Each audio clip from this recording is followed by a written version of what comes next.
ভোম্বলপুর গ্রামে একটি বাড়িতে বউ থাকে। তার নাম চম্পা। সে খেতে বড্ড ভালোবাসে। একদিন রান্নাঘরে বসে সে মাছের ঝোল রান্না করছে। এমন সময় সে নিজের মনেই বলে উঠল, আহ, মাছের ঝোলটার কি সুন্দর গন্ধ বেরিয়েছে। আহা, এমন মাছের ঝোল একটু খেয়ে দেখি তো কেমন খেতে হয়েছে। আহ, কি সুন্দর খেতে হয়েছে। না, এক পিস মাছ খেয়ে দেখি, তাহলে আরো ভালো করে বুঝতে পারবো।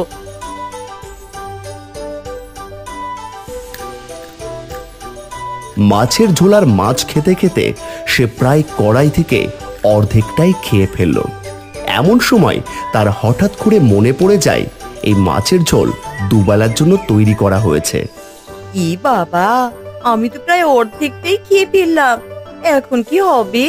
এতগুলো মাছ ছিল, মা যদি জিজ্ঞেস করে যে এতগুলো মাছের পিস কোথায় গেল, তাহলে কি বলবো? কোনো কিছু একটা ভাবতেই হবে, না হলে আবার মা চেঁচামেচি করবে। এমন সময় রান্নাঘরের দরজার কাছে এসে দাঁড়ায় তার শাশুড়ি। কি হলো বৌমা? আরে এতক্ষণ ধরে রান্নাঘরে কি করছো? তোমার রান্না করতে এত সময় লাগে নাকি? ওইদিকে এখনো কত কাজ বাকি আছে বলো তো। এই সকালে স্নান করে রান্নাঘরে ঢুকেছে, আর বাড়ির বাকি কাজগুলো কে করবে সেটা বলো তো। থালা মাজতে হবে, জামা কাপড় কাচতে হবে, জল তোলা বাকি আছে। ছেলেটা আমার বাড়ি ফিরে স্নান করবে তো। স্নান করবে তো চাপ কলেই তো জল রয়েছে, ওখান থেকেই তো স্নান করে নিতে পারে। ছেলে কি ওই জলে স্নান করে? আমি সেই ছোটবেলা থেকেই জল তুলে রাখি, সেই জলে স্নান করে। সেই কিনা এই চাপ কলের জলে স্নান করবে? ওসব হবে না। আর তোমার জল তুলতে এত আপত্তি কোথায় বলো তো? সারাদিন তো শুয়ে বসেই কাটাও, গায়ে কি একটু তোমার বেশি মাংস গজিয়ে গেছে নাকি? একটু কাজ করো বুঝলে, ওতে শরীর ভালো থাকবে। সারা দিনই তো বসে থাকেন ওই ঠাকুর ঘরের কাছে, এদিকে কোনো কাজেই তো আর হাত দেন না। আপনি আর কি করে বুঝবেন বলুন? আপনার মতন এমন অনেকেই আছেন যারা বাড়ির কাজে বাড়ির বউদের সাহায্য করে। আর আপনি কি বললে বৌমা? তুমি আমায় কথা শোনালে? তুমি জানো আমি যখন এই বাড়িতে বিয়ে হয়ে এসেছিলাম তখন আমার বয়স কত ছিল? মাত্র 13-14 বছর। ওই বয়স থেকেই এই বাড়ির গোষ্ঠীর সমস্ত লোকেদের রান্না বান্না আর কাজকর্ম আমি করতাম। কেন? আপনিই তো বলেছিলেন আপনি যখন এই বাড়িতে বিয়ে করে এসেছিলেন তখন আপনার মতন আরো দুটো বউ ছিল, তিনজন মিলেই সমস্ত কাজকর্ম করতেন। তোমাকে ওসব কথা বলে কোনো লাভ নেই। তুমি কি আর ওসব বুঝবে? তোমার ভাগ্য ভালো, তাই আমার ছেলের সঙ্গে তোমার বিয়ে হয়েছে। অন্য কোথাও বিয়ে হলে বুঝতে পারতে। তোমায় এই বাড়িতে তেমন তো কিছুই করতে হয় না। অন্য বাড়িতে গিয়ে যদি এর থেকেও বেশি কাজ করতে হতো তাহলে আমার নিজের বাড়িতে থাকাই ভালো ছিল, বুঝলেন? আপনারা 3 বউ মিলে বাড়ির সমস্ত কাজ করেছেন, আর আমায় এখানে একা করতে হয়। তাও যদি আপনি চুপ করে বসে থাকেন নিজের মতন, তাহলেও হয়। সারাটা দিন তো এটা ওটা বলে আমার কাজে শুধু বাধাই দিয়ে ফেলেন। আপনি তো বেশ ঠাকুর ঘরে বসেছিলেন, সেখানেই যান না। রান্না হলে একেবারে ভাতের থালা সাজিয়ে নিয়ে তারপর আপনাকে ডাকবো, কোনো চিন্তা করতে হবে না আপনাকে। চোপা হয়েছে, মুখে মুখে খুব চোপা হয়েছে না? আজকে আসুক, আজকে আসুক আমার ছেলে, তারপর তারপর হচ্ছে তোমার। শাশুড়ি গজগজ করতে করতে চলে যায়। আমার ঘরে কি একটা বৌমা দিয়েছো! যেমন তার মুখের কথা তেমন তার লোভ। খাবার জিনিস দেখলে তার মুখ দিয়ে যেন জল ঝরে। দেখার জন্যই তো আমি রান্নাঘরে গিয়েছিলাম। ছেলেটা আমার মাছ এনে দিল, এতগুলো মাছের পিস বউটা না সেখান থেকে আবার খেয়ে ফেলে। এভাবেই দুপুরটা কেটে গেল। প্রায় দুপুরের দিকে এই বাড়ির ছেলে নিবারণ মাঠের কাজ সেরে বাড়িতে খেতে এলো। কই গো বউ, কোথায় গেলে? খেয়ে দিয়ে আবার মাঠে যেতে হবে তো, অনেক কাজ পড়ে আছে ওইদিকে। জল তুলে রেখেছি, বাইরে আছে, সেখানেই স্নান করে নাও, তারপরে বসে পড়ো। মাকেও খেতে দিয়ে দিই আর তোমাকেও দিই। মা এখনো খাইনি। কতবার করে বলেছি তোমায় আমার জন্য অপেক্ষা করতে হবে না, আমার কত দেরি হয়। তুমি আর মা খেয়ে নেবে। খিদে পেলেও তোমার মায়ের জন্য খাওয়ার জো আছে নাকি? তিনি নিজেও খাবেন না আর কাউকে খেতেও দেবেন না। নিজের তো একবেলা না খেলেও চলে যায়, কিন্তু আমার তো আর চলে না। তুমি একটু তাড়াতাড়ি আসতে পারো না? আমি জানি তোমার একটু খিদে বেশি পাই, তুমি আগে খেয়ে নেবে বুঝলে, রান্না করে বসেই খেয়ে নেবে, তাহলে মা বুঝতে পারবে না। পরে আবার না হয় বিকেলের দিকে একবার খাবে, তাহলে দেখবে মার কিছুই বুঝতে পারবে না। হ্যাঁ, এই তো ঠিকই বলেছিস। এই তো হয়েছে আমার পোড়া কপাল না, নিজের পেটে যে কি ছেলে ধারণ করেছিলাম সেই কিনা বউকে শিখিয়ে দিচ্ছে আগে আগে খেয়ে নিতে। ওরে, আমি তোর বাবার খাওয়ার আগে জল পর্যন্ত খেতাম না রে, আর তুই তোর বউকে বলছিস। থাক না মা, অনেক হয়েছে। আপনি যখন এই বাড়িতে বউ হয়ে এসেছিলেন তখন বাবাকে অমন মাঠের কাজ করতে যেতে হতো না। তিনি পায়ের ওপরে পা তুলে সারাদিন ঘরেই বসে থাকতেন, তাই তার খাওয়া দাওয়া নিয়ে আপনার বেশি চিন্তা না করলেও হতো। সময় মতন তিনি ঠিকই খেতে পারতেন। আর এখন এই বাড়ির অবস্থা তেমন নয়।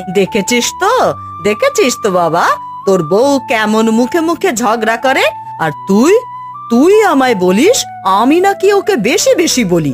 এইবার দেখেছিস তো। নিবারণ বুঝতে পারে না সে কি বলবে। তার মা একটু বেশি সবকিছুই বলে, এটা সে জানে, আর তার বউ একটু লোভী সেটাও জানে। শুধু খাবারে নয়, অন্য কিছুতেও লোভ। কেউ কিছু কিনেছে, কেউ কিছু এনেছে, এইসব দেখলেই সেটা তার নিজের না হওয়া পর্যন্ত সে কিছুতেই শান্তি পায় না। দুই পক্ষের বিবাদে না থেকে সে চুপচাপ নিজের মতো খেতে লাগলো।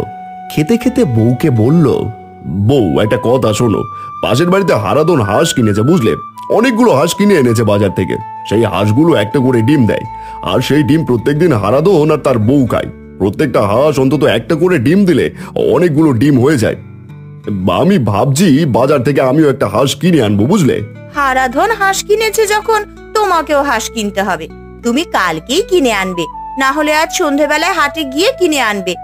কাল থেকেই আমি কিন্তু হাঁসের ডিম খাবো। তোমায় কোনো কিছু বললেই মুশকিল হয়ে যায়, তোমার সঙ্গে সঙ্গেই তা চাই। আচ্ছা বউ, একটা কথা বলো তো, তোমার এত লোভ কেন গো?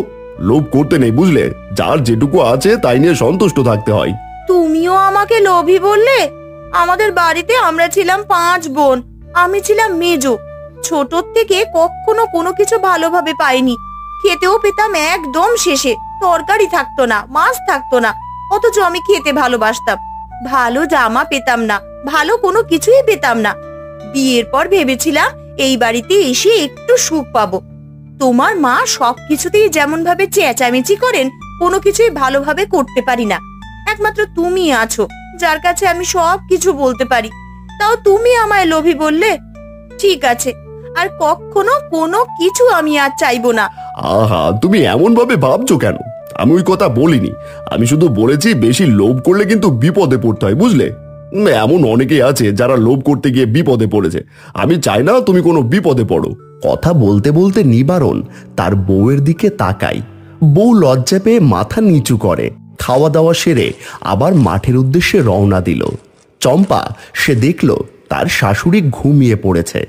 যাক, তাহলে ঘুমিয়ে পড়েছে। এবার আমি বাড়ির পিছনে যাই, পেয়ারা গাছ থেকে কয়েকটা পেয়ারা এনে খাই। শাশুড়ি জেগে থাকলে আমায় আবার পেয়ারা খেতে দেবে না।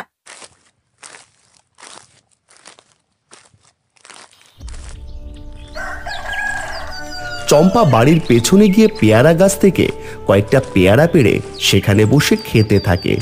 এমন সময় সে দেখতে পায় পাশের বাড়ির বেড়া টপকে একটা হাঁস ঢুকে পড়েছে।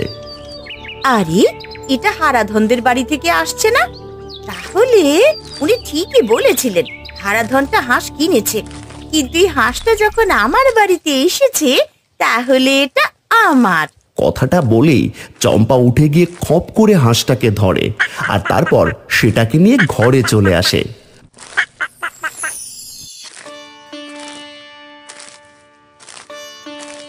কি সুন্দর হাঁসটা! একটা হাঁস হারিয়ে গেলে নিশ্চয়ই ওরা কিছু বুঝতে পারবে না। তাছাড়া শুনেছি হাঁসের মাংস খেতেও নাকি খুব ভালো। আজ রাতে তাহলে হাঁসের মাংস রান্না করে দেব। মাছ যা ছিল তা তো অনেকটাই আমি খেয়ে ফেলেছি, বাকি যেটুকুনি আছে সেটুকুও তবে খেয়েই ফেলি। তারপরে রাতের বেলা হাঁসের মাংস রান্না করে দিলে শাশুড়ি মা আর উনি নিশ্চয়ই বেশ খুশি হবেন। হাঁসটাকে কাটার জন্য তাকে নিয়ে রান্নাঘরের বটির কাছে গিয়ে বসে চম্পা। ঠিক তখনই দেখতে পাই হাঁসের মুখটা নড়ছে। সে কক কক করে কি যেন বলার চেষ্টা করছে। আমায় মেরো না বলছি। তুমি যদি আমায় না মারো তাহলে আমি তোমায় একটা জিনিস দেব। আশ্চর্য, হাঁস যেন কথা বলছে, যেন এই মাত্র বললো ওকে না মারলে কিছু একটা দেবে আমায়। তাই কি? সত্যি সত্যি হাঁসটাকে ছেড়ে দিয়ে দেখি তো। ঘরের দরজা জানলা বন্ধ ছিল। দরজাটা বন্ধ করে দিয়ে হাঁসটাকে মাটিতে ছেড়ে দিল চম্পা। হাঁসটা মাটিতে নেমে দুবার চক্কর খেয়ে তারপর বলল, তুমি আমায় ধরে এনেছিলে কেন? আমি তোকে ধরলাম কোথায়? তুই তো আমার বাড়িতে এসে ঢুকেছিলি, তাই তো তোকে ধরে আনলাম আজ রাতে হাঁসের মাংস খাবো বলে। আমায় খেও না, আমায় ছেড়ে দাও। তুমি যদি আমায় ছেড়ে দাও তাহলে রোজ তোমাকে আমি 2টো করে ডিম পেড়ে দেব। সেই 2টো ডিম তুমি রোজ খেতে পারবে। কিন্তু 2টো ডিমে আমার কি হবে? আমি একাই তো 4টে ডিম খেয়ে ফেলতে পারি। আর তাহলে বাকিরা? তোমার বড় লোভ হয়েছে, 2টো ডিম তোমায় দিচ্ছি, তোমার তাতেও হচ্ছে না। আবার তুইও আমাকে লোভী বললি? আমি লোভী নই, আমি একটু খেতে ভালোবাসি, আর তার জন্যই কি না আমি লোভী? ঠিক আছে, তুই 2টো করেই ডিম দিয়ে যাবি, কিন্তু মনে রাখিস 2টো করে ডিম যদি না দিস তাহলে কিন্তু তোকে মেরে আমি তোর মাংস খাবো। আবার সেই একই কথা, আমি তো বললাম 2টো ডিম আমি তোমায় দিয়ে যাব, তোমায় চিন্তা করতে হবে না।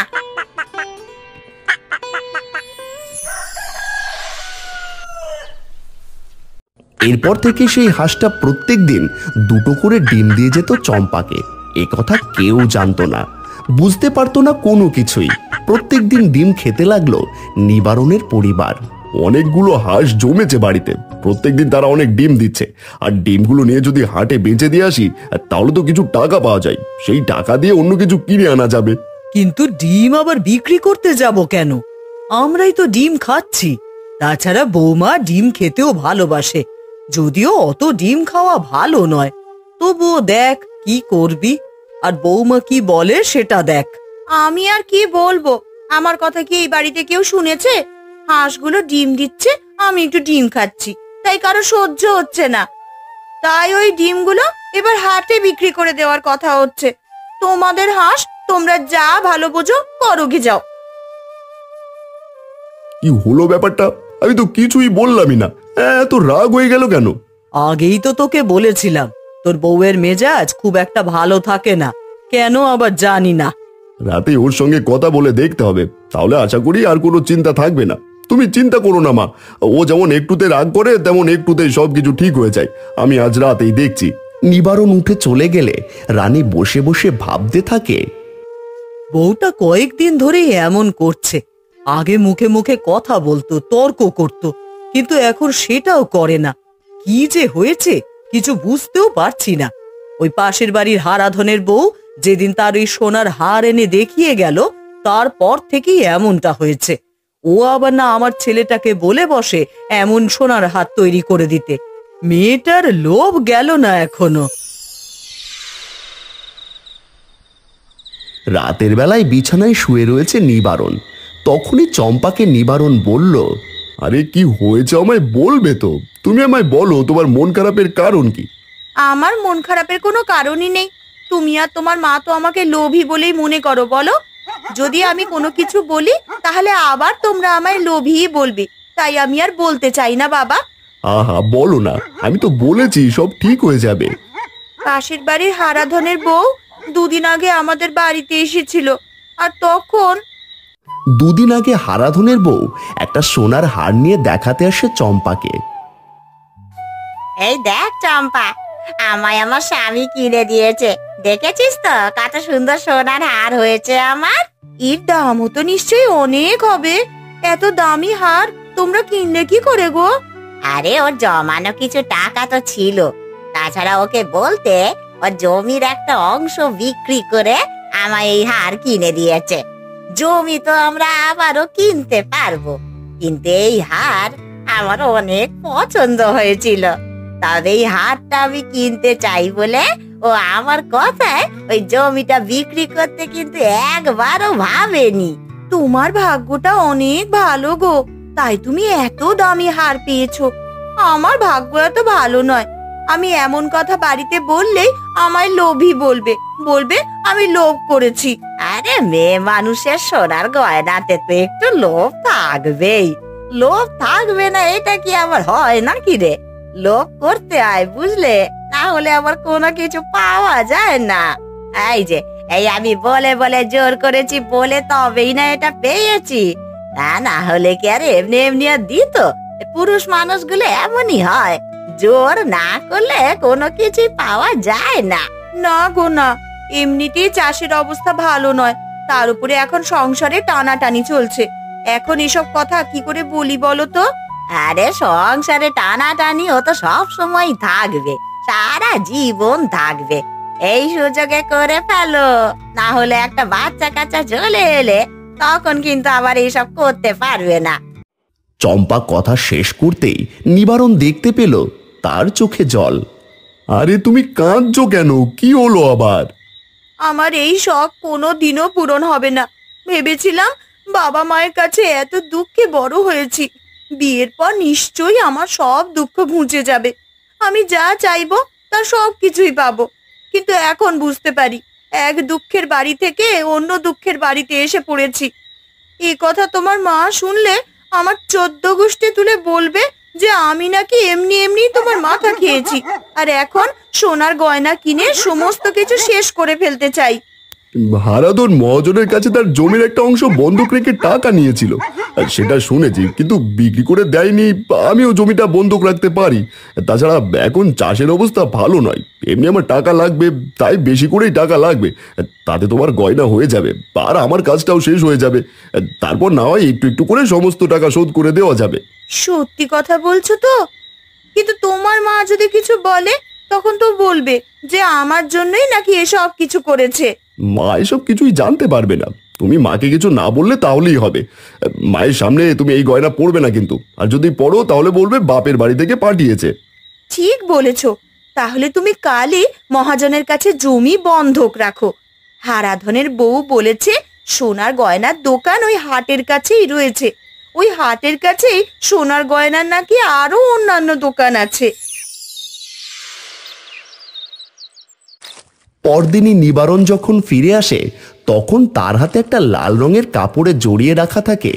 ঘরে ঢুকে তার বউকে নিবারণ ডেকে পাঠায়। বউ ঘরে আসতেই বলে, দরজাটা বন্ধ করে দাও।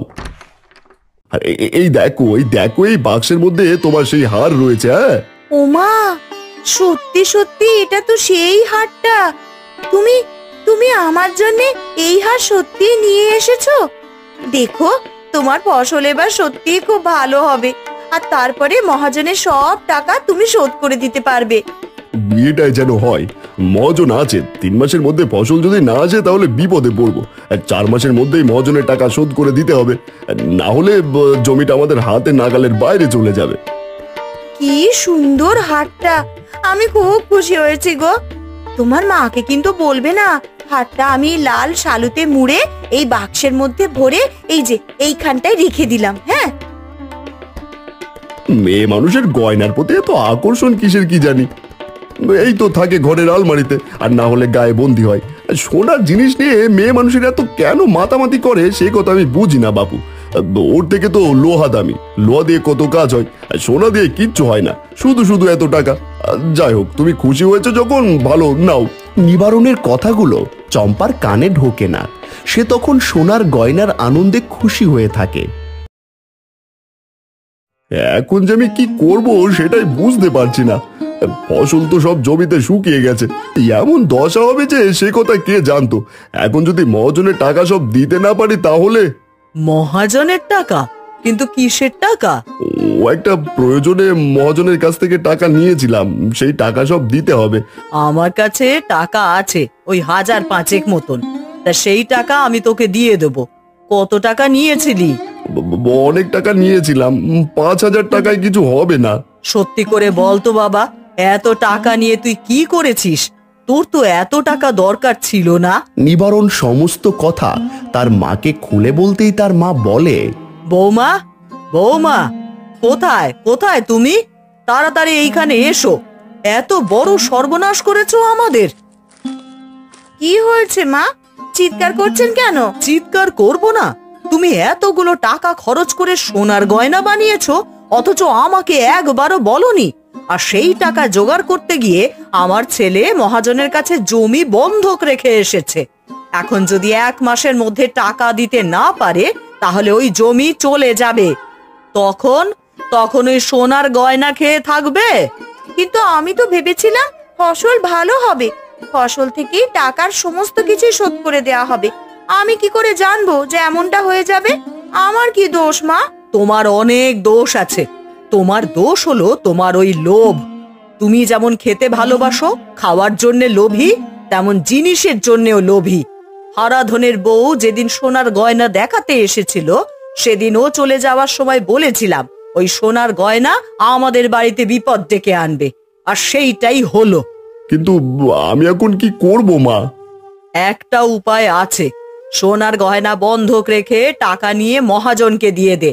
তারপরে একটু একটু করে ফসল ফলিয়ে টাকা দোকানে দিবি, আর তারপরে সোনার গয়না ছাড়িয়ে নিয়ে আসবি। তাহলে আমাদের জমিও বেঁচে যাবে, আর সোনার গয়নাটাও বেঁচে যাবে।